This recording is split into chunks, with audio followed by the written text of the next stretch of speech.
دنیا میں جن لوگوں نے بھی ظلم کیا ان کی نسلیں برباد ہو گئی.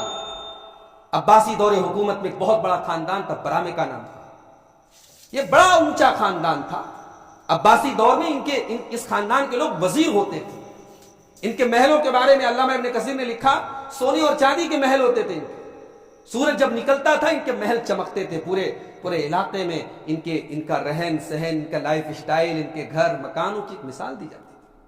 بڑے ظلم کیے انہوں نے، بہت لوگوں کو مارا پیٹا. انجام کیا ہوا؟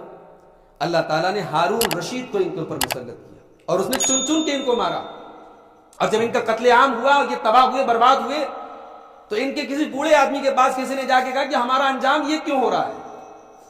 تو اس بوڑھے انسان نے کہا تھا کہ کسی مظلوم کی بد دعا نے رات میں کام کیا.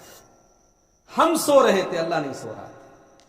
واللہ لیس بنائم، ہم سو رہے تھے، ہم تو سو گئے، مگر رات میں کسی مظلوم کی بد دعا نے کام کیا اور اس مظلوم کی بد دعا اللہ تک پہنچی. اسی دھرتی پر ہم نے دیکھا فلسطین میں کیسا کیسا ظلم ہوا.